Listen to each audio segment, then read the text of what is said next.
Hello, Sneha this side. I'm IBDP physics teacher, and in today's class, we're gonna be talking about free body diagrams. I know so many of you are very confused with it, but don't worry, I'm here to help you, and we'll be talking about how to draw free body diagrams and why do we actually draw free body diagrams, the most important question.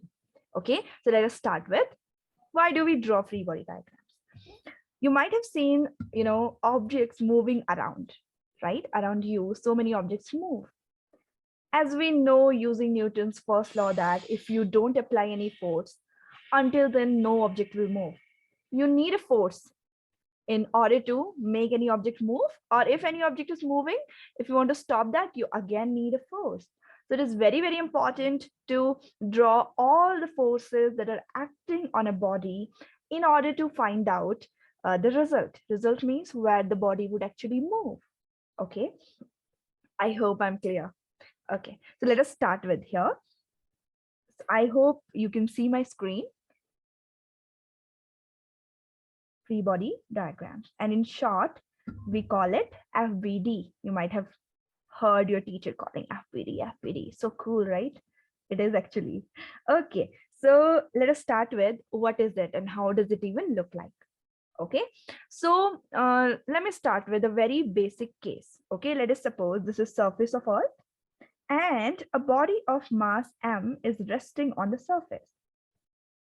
As we already know, if there is a body of mass m on the surface of Earth, there would be a force acted on that body by the Earth, which is gravity, right?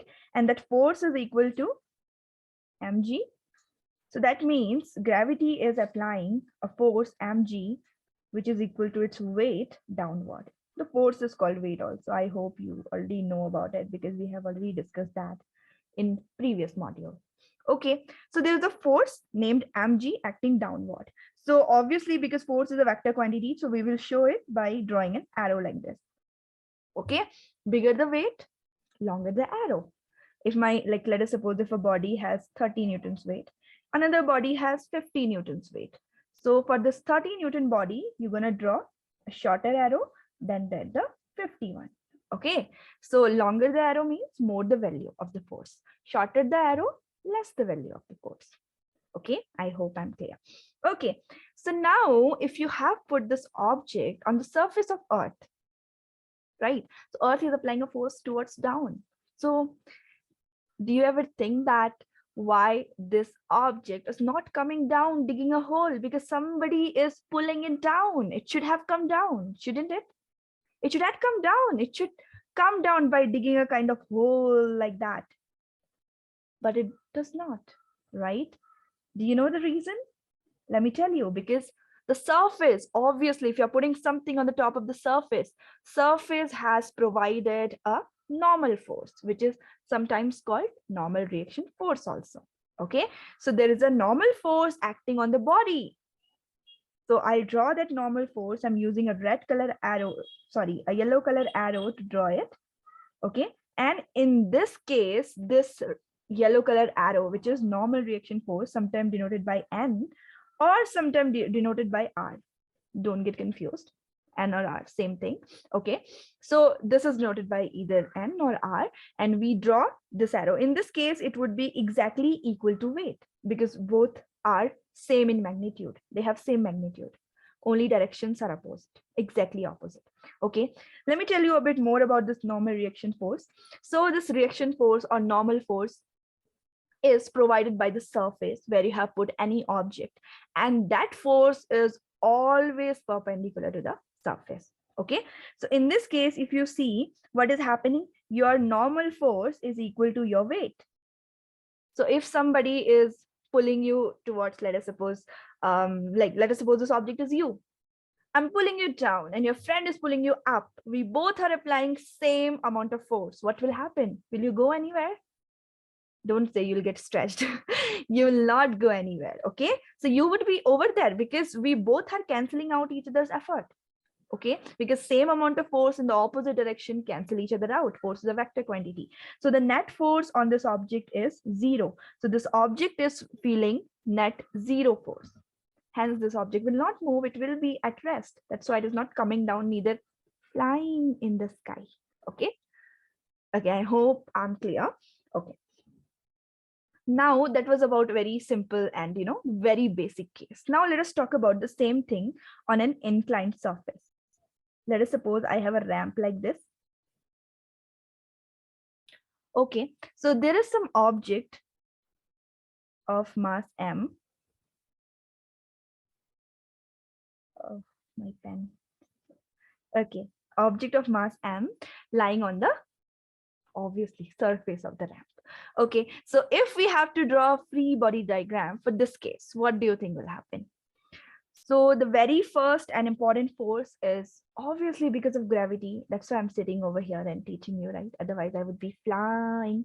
Okay, so we have to draw gravity on this. And keep that in mind, gravity is always towards the center. So many students, what do? They draw gravity like this. Totally wrong. Gravity will not act like, slanting way. It would always be towards downward, towards the earth. So this is wrong. So you should be drawing gravity pointing out towards down like this. Okay. So this is weight. So I will draw, I'll write a W also to show that it's weight. Okay, again, so if weight is acting downwards, this object should have came down, digging a hole inside, right? But does that happen? No, it remains over there, or it might slip. We're going to talk about this later on, but overall it is not moving, it is not flying or not even coming down. That means there is another force that is supporting it. Obviously you have put it on a surface, so surface is providing a normal reaction force to it. Okay, so let me draw it. Okay, now here again I have a question. So many students, they draw normal, they like, it's fine. Obviously we learn from mistakes, so mistakes are fine. What happens, so many people, they draw normal force like this, thinking that it is always on the top of gravity. But let me tell you, my dear, this is wrong. Reaction force, if you remember, I told you reaction force is always perpendicular to the surface of like where you have put the object. Okay, so this normal, drawing normal like this is totally wrong in this case. You need to draw it, this should be perpendicular to the surface. Normal should be always perpendicular to the surface. So the normal over here will look like this. This is the correct normal, not that one. But this line is still of our importance. Why? Let me tell you. Do you know whatever is this angle? Let us suppose you moved it up by 30 degrees. Your normal got shifted by same 30 degrees actually. Okay, let me help you. Let me help you if you didn't understand. Okay, let us suppose you might have seen the duster of the car. What happens when it rains? The dusters, they move here and there, right? Cool. So let us suppose you have a surface, okay, and there is one more, a surface on the top that you can move. It is movable, like you can move it away anywhere. Let us suppose there is a body of mass m that you have put over here. Okay. And obviously, if there's a body of mass m, weight would be acting downward. And in that case, normal is exactly perpendicular to it, which is just like that. This is normal. Okay. Keep that in mind. Now, let us suppose this normal, this and mass, both sticks are, I have glued it on the surface. They are stick to the surface. They can't move. Now what you're doing, you're holding this up like that. You're moving it up like that. Okay, and you made it reach over here. Let us say you made it reach it at an angle theta. So what do you think how your diagram will look like? Imagine it. So your mass would reach over here. Mass would reach over here, and like your normal will get shifted by the same amount. See, it was earlier over here, right? But if you shifted it, if you moved it at an angle theta, same angle theta, with like the normal will get shifted. I hope I'm clear now, right? So that's why I'm drawing the same. If that is 30, so that's why I was saying, if here it is 30, this angle also going to be 30. Okay, so I'm not taking any particular value. So let me replace it by theta, because it could be anything, not necessarily 30. 30 is not my favorite number, right? Okay, so let me write theta over here. Okay, so now we have two forces on this body, normal reaction force and weight. What do you think? Are they balanced? Are they canceling each other out? Nope. Even if they are of the same amount, let us suppose normal is 30 Newton and weight is also 30 Newton, they are still not canceling each other out. You know why? Because they are not exactly opposite to each other. Force is a vector quantity. They are not canceling each other out. That means there is a net force acting on this body. Then how do we find out that force acting on this body? For that, I need to resolve this W. Okay, let me raise this example. Oh, I'm always using 30 degrees. Seems like it's my favorite number, but it's not. Okay, forget about that. So we need to resolve this W. Okay, so in the first chapter in measurement and uncertainty, we talked about vectors and we learned how to, how do we split or resolve vectors. So I'm going to resolve W over here. So I'm using a black color for this. Black color's arrow for this. So one component of W is going to be this, and another component of W is going to be this, right? Just one, it should be a little bit shorter, this much, yeah. Okay, so if this angle is theta, I can easily write this angle as theta also. And do you know that is why I had drawn this? Now this is of no use because I needed this angle. Now I know that whatever is angle over here, the same angle will be over here also.